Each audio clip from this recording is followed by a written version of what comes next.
let's start by looking at the resistor.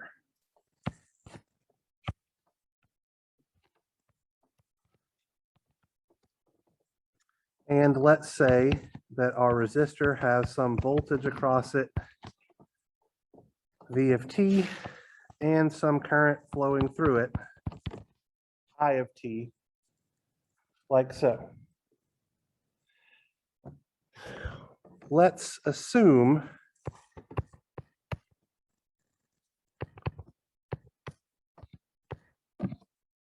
that our voltage waveform V of t is the real part of the complex quantity Vm e to the j omega t plus theta v, and in turn our current is the real part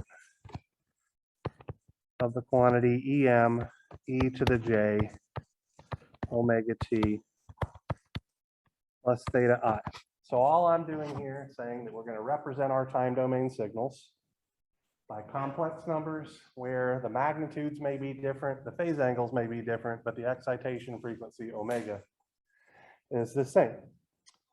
So what is the relationship between current and voltage for a resistor? Right, Ohm's law, V is equal to I times R. So we could say that V of t is equal to R times I of t.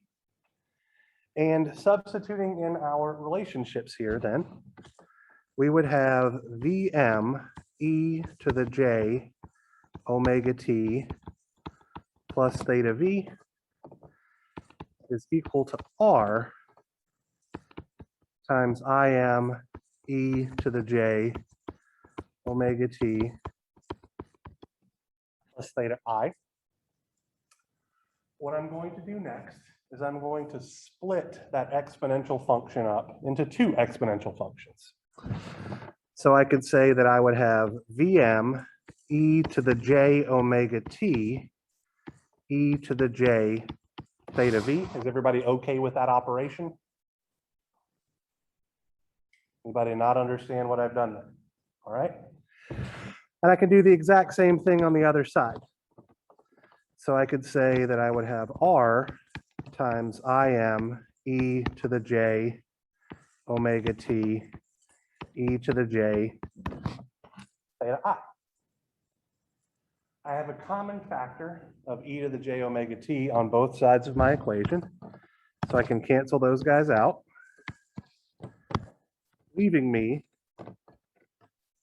with Vm e to the j theta v is equal to R times Im e to the j theta I.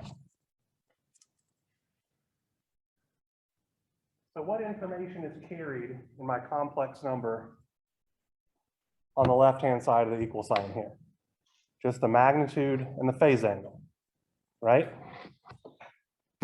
So that is nothing more than my phasor voltage V, representing the voltage drop across the resistor in the frequency or phasor domain. Similarly, I e to the j theta I is the phasor current I, right? It contains only the magnitude and the phase angle information. So I can say that V is equal to phasor current I times the resistor value. So in a revelation that hopefully stuns no one, Ohm's law is still valid in the frequency domain.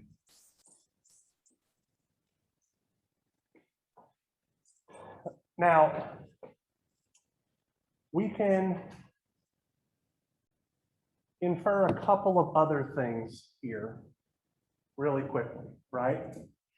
So the magnitude of the complex number on the left-hand side of the equal sign has to equal the magnitude of the complex number on the right-hand side of the equal sign.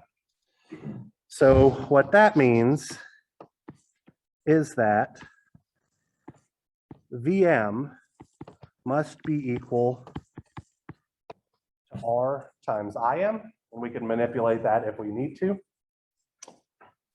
And the exponential bit, or effectively the phase angle portion, has to match as well, right? So e to the j theta v has to be equal to e to the j theta I, which means theta v and theta I are the same thing.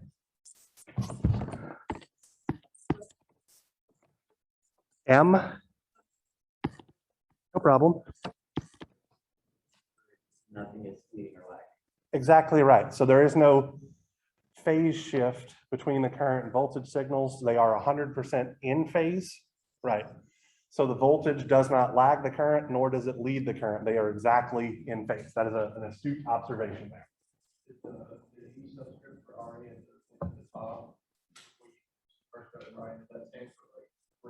Yes, the real portion of that complex quantity, right? So in a resistor, we know that Ohm's law still holds. We know that the magnitude relationship of V is equal to IR still holds, which is pretty useful. And we know that the phase angle of the voltage and the phase angle of the current must be identical, okay? Now let's look at an inductor.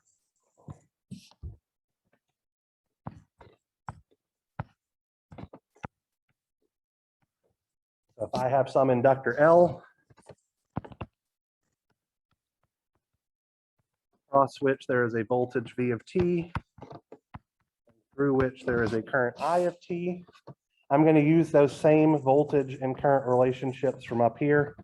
I'm going to be lazy and literally just copy and paste them. I don't think it's necessary that you continue to write them down over and over again because it's just going to be the same thing. I just want to make sure that it's on the screen while we're talking about stuff.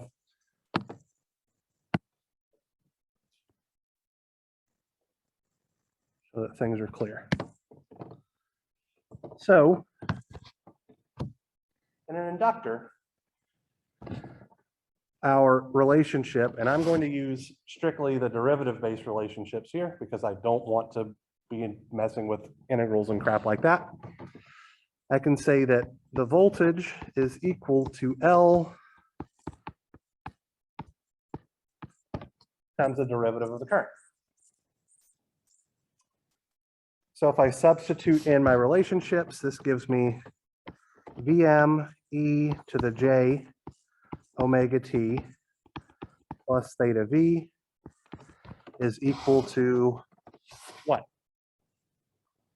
So when I take the derivative of Im e to the j omega t plus theta I, what comes out? We talked about this the other day. J omega. Whenever we take the derivative of one of these guys, we're just multiplying by a factor of j omega. So I'll have j omega L Im e to the j omega t plus theta I. And I can break down my exponential again. E to the j omega t multiplied by e to the j theta v will be j omega L times Im e to the j omega t e to the j theta I. And I will suppress my frequency terms again, leaving me with the relationship Vm e to the j theta v is equal to j omega L Im e to the j theta I, or V phasor is equal to j omega L times I phasor.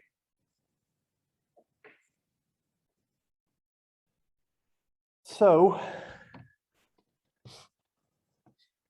I'm going to come here and I'm going to mess with this guy a little bit. Right, the relationship one step above, okay? So when I'm multiplying by j, that's the same as me multiplying by a factor of 1 e to the j 90 degrees, as we discussed in class previously. Which means I can make this right-hand side look like omega L Im e to the j theta I plus 90 degrees. From this, I can see that the magnitude of my voltage drop is simply omega L multiplied by Im. And the phase angle relationship is that theta V is equal to theta I plus 90 degrees, which means in an inductor, the current always lags the voltage by exactly 90 degrees.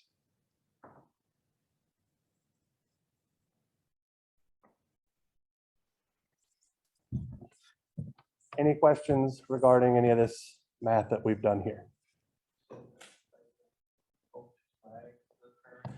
The current lags the voltage in an inductor.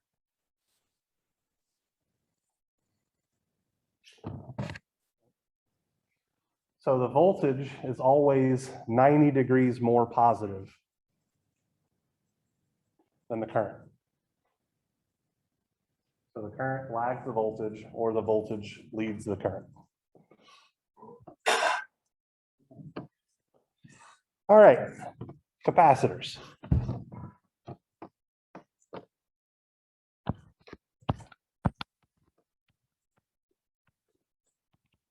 Same situation, we have a voltage drop across it, current flowing through it. We are using that mixed domain representation for voltage and current.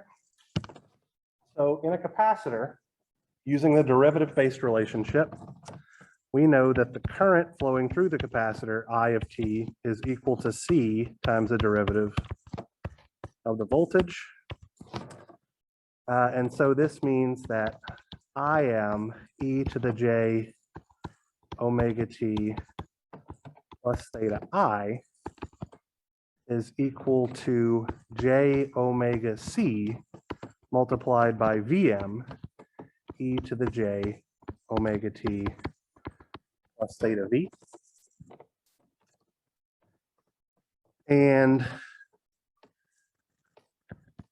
breaking up my exponential bit, we have e to the j omega t multiplied by e to the j theta I is equal to j omega c times Vm e to the j omega t, sorry,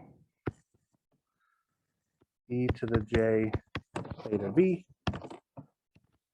Suppressing my frequency terms takes us from that mixed domain into the frequency or phasor domain, leaving us with Im e to the j theta I is equal to j omega c Vm e to the j theta V, or I phasor is equal to j omega c times V phasor. So we now have current voltage relationships for resistors, inductors, and capacitors. We're going to toy with this guy a little bit to get the magnitude and phase angle relationships now. So if I look at this guy right here, this is the same thing as omega c Vm e to the j theta V plus 90 degrees. And from this, we can see that Vm is equal to Im divided by omega c. And we can see that theta V is equal to theta I minus 90 degrees. So for a capacitor, the current leads the voltage by exactly 90 degrees.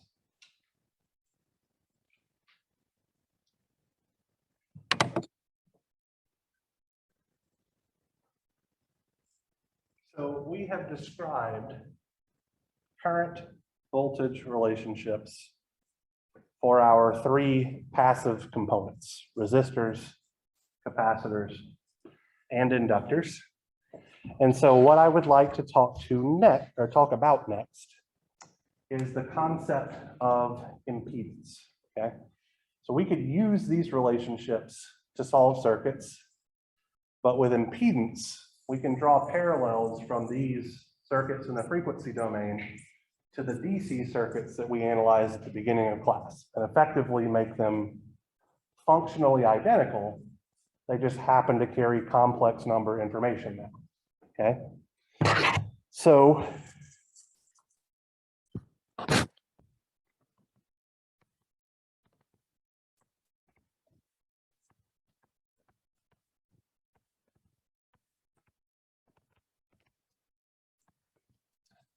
for DC circuits,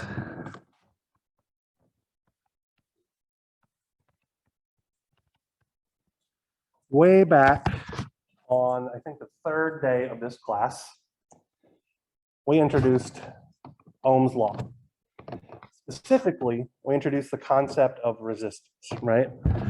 And we said that for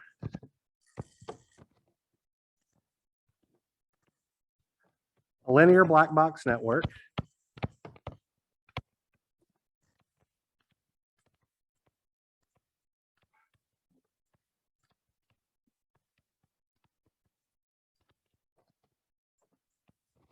having two terminals, if we applied some voltage V test and measured some current I test, the resistance of this network was simply the ratio of the test voltage divided by the test current.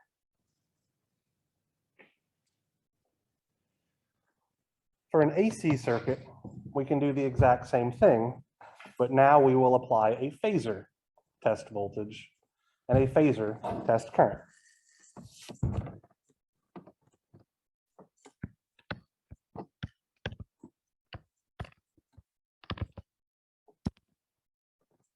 So we'll take our exact same black box network,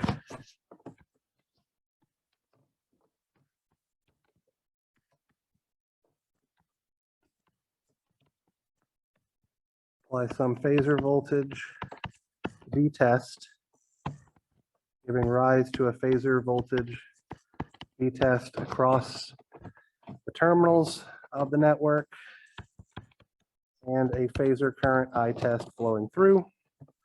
And the impedance of the network, Z, is given by the ratio of V test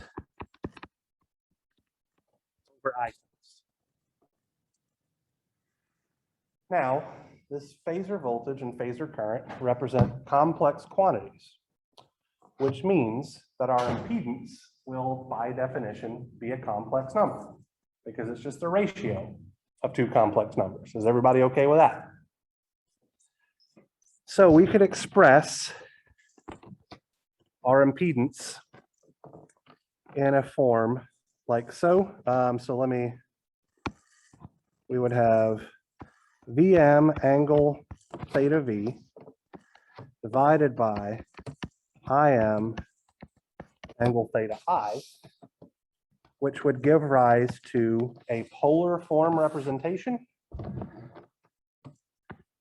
Vm over Im with an angle of theta V minus theta I, which is just the magnitude of Z with a phase angle theta Z. Or we can express it in a rectangular form. And that would look like what we're going to call R plus JX, where R is the resistance representing the real portion of the impedance, And X is what's called the reactance, representing the imaginary part of the impedance. So what I would like for us to do now is to use our phasor domain relationships for current and voltage and determine what the impedance of resistors, capacitors, and inductors are. Okay. So, yes. The second one is time varying source, right? Yes. So we could have a little rule. Sure. So anytime I'm dealing with a phasor, yeah, it's technically a time varying source, but we're going to wind up treating them like DC, which is why I often forget to put the little squiggle there, right? So specifically, that's a reasonable question. So phasor representations are only valid when we have a sinusoidally varying excitation function, right? And so what I mean by that is this concept of impedance that we're going to be dealing with for the next several weeks is only valid for sinusoidal steady state circuits, okay? So if we had sawtooth waves or something like that exciting things, we couldn't use this representation, nor could we use it if we had an actual exponentially decaying voltage signal or anything like that. It only works for steady state sinusoidal circuits, but that is an incredibly powerful thing. Those of you who have ever heard of what's called a Fourier Transform may know that you can convert any waveform, any non-periodic waveform, into the sum of sinusoidal signals, so that we could wind up using superposition to make all of these, any circuit follow these rules if we really wanted to be a glutton for punishment. There's usually an easier way, but we could force things to work that way. All right, so for a resistor, we found that V phasor was equal to I phasor times R. Let me move this a little real quick. So in the frequency domain, we could have a voltage drop V across our resistor and a phasor current I flowing through our resistor. And we know that V is exactly equal to I times R. The impedance of our resistor, ZR, is simply the phasor voltage divided by the phasor current, which would be what? R. So the impedance of a resistor is the resistor value itself. Okay, so that's a pretty easy conversion. That's a good thing. Exactly right. So let's illustrate that even further, actually. Okay. Impedance, like I said a moment ago, is inherently a complex quantity.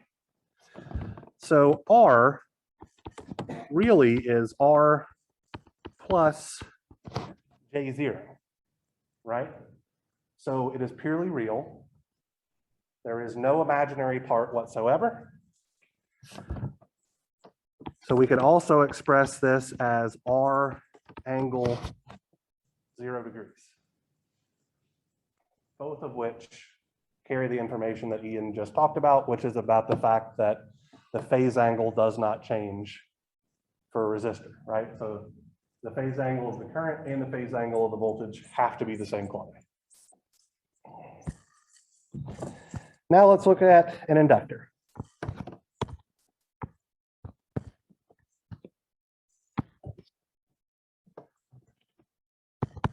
Let's say we have some phasor voltage across it, some phasor current flowing through it, and we know that V is equal to J omega L times I based on our previous discussion. That means the impedance of an inductor is what? J omega L. In rectangular form, this is going to look like 0 plus J omega L.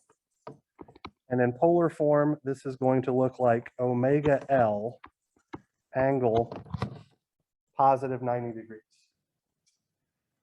So what is the unit of the impedance of an inductor?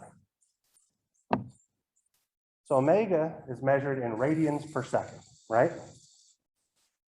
Radians are a dimensionless quantity, so let's just consider that part to contribute a per second. What are the base units of inductance? It's volts seconds per amperes. So we have volts seconds per amperes being multiplied by per seconds gives us volts per amps or ohms.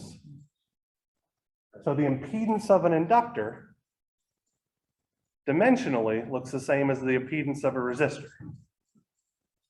That's a good thing, okay? Now let's look at a capacitor.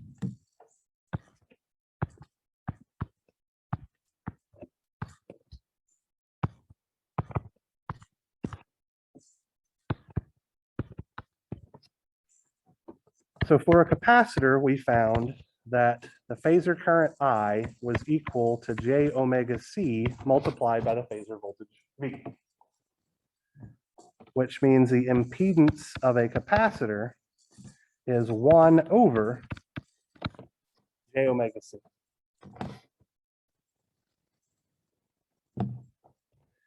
Expressed as a rectangular form complex number, this is going to look like 0 minus 1 over omega c, excuse me, minus j 1 over omega c. So you may be wondering to yourself, well, how the heck did that happen? Somebody else conveniently wrote this table on the board here. We discussed it the other day. 1 over j is the same as negative j. So that's where that positive sign, how the positive sign gets flipped to a negative sign and how we get a j in the numerator instead of having 1 in the denominator, okay? Similarly, we can easily see now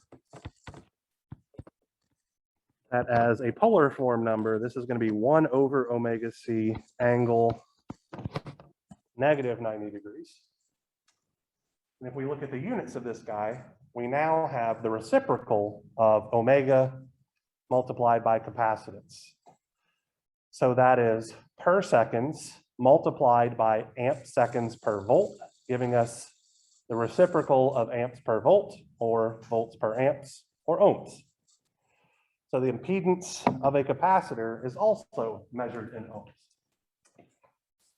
So what that means is that we can treat impedances in the frequency domain like resistors in a DC circuit. They all combine just like resistances did, okay? So there's no more capacitors in parallel, add like resistors in series, inductors in series, add like resistor series, no more of that gobbledygook. If we are working with impedances, treat everything as resistors, just some of them have imaginary components. Okay, yes? So in a circuit, the inductor and capacitor, the impedance are exactly 33 Okay, yes. So the impedance of the inductor will always have a phase angle of positive 90 degrees, and the impedance of the capacitor will always have a phase angle of negative 90 degrees. Getting way ahead of where we are in this class right now, what that's going to wind up meaning is that inductors always absorb complex power and capacitors always supply complex power. But you won't actually have any idea about what the hell I mean by that for about a week and a half. All right, but that is an astute observation. That 180-degree phase shift, which is exactly correct, winds up changing the sign on the power, as we'll see. All right, so we now have impedance relationships for all of our regularly used elements. We know how to convert voltages and currents from the time domain into the frequency domain. So let's work that circuit again for the, I don't know, 5th time or whatever. in its easiest and simplest form, okay? So we have a time domain circuit.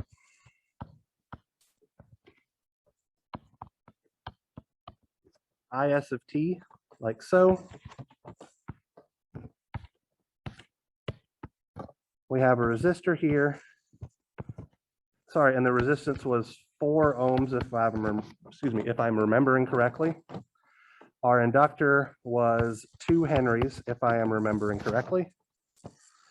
And our ultimate goal was to figure out what this voltage Vs of t was.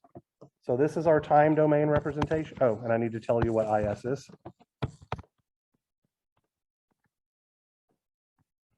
Two cosine 10t amps. And hopefully we all remember that analyzing this circuit in the time domain is a huge pain in the butt and that we should not do it. So instead, we're going to convert this circuit into the frequency domain and then analyze it using our phasor relationships, right? So in the frequency domain, I'm going to have a phasor current.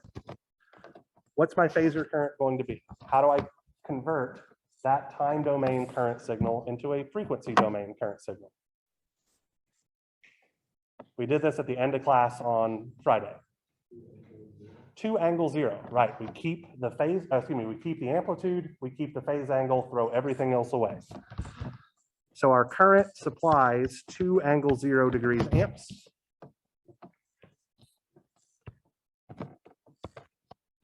What is the impedance of our resistor? 4 ohms.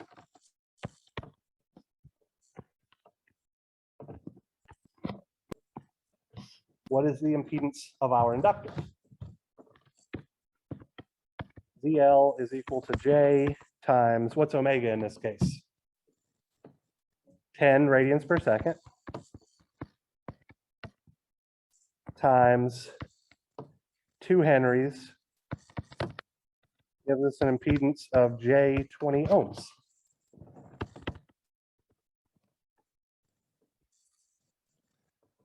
We're trying to find this phasor voltage Vs. And so I can say that my phasor voltage Vs is my current 2 angle 0 degrees amperes multiplied by my impedance 4 plus J 20 ohms gives me what? Put it in your calculator.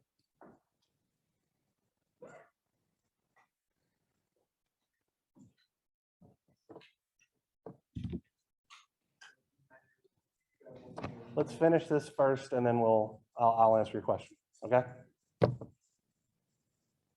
Somebody tell me what the answer is going to be in polar form, please.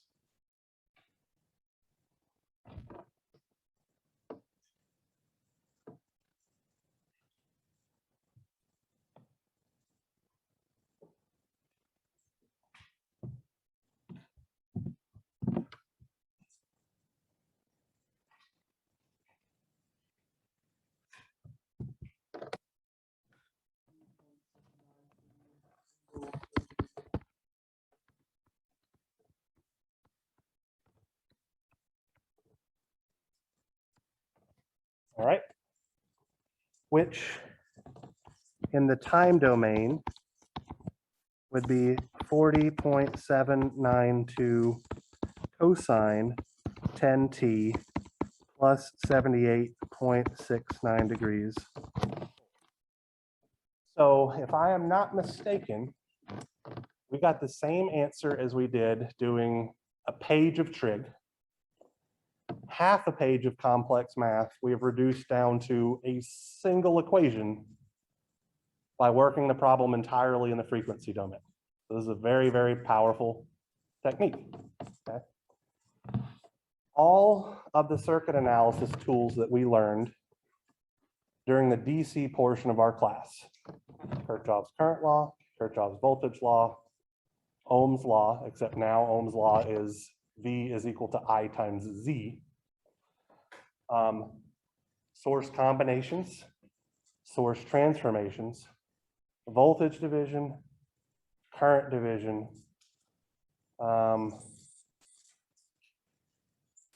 Thevenin Thevenin's theorem, Norton's theorem, the superposition theorem, all that kind of stuff can now be applied to AC circuits as long as we remember to work it in the frequency domain.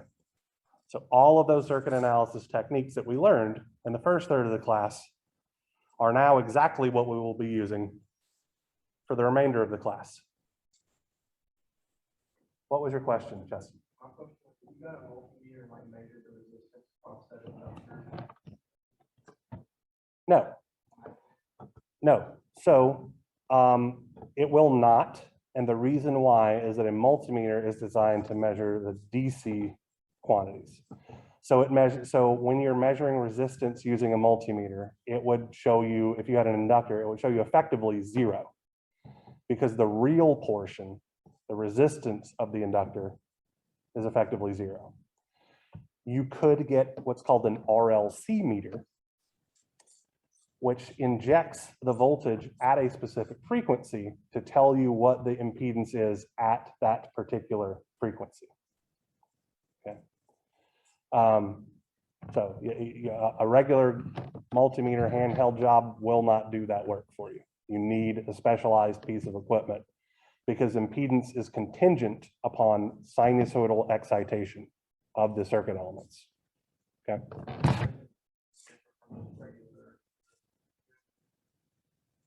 Resistance is a DC quantity. Impedance is an AC quantity. Okay. So let's go back up here just real quick and talk about some things, because that's actually a pretty reasonable question here. Okay. For the resistor, its impedance is frequency independent.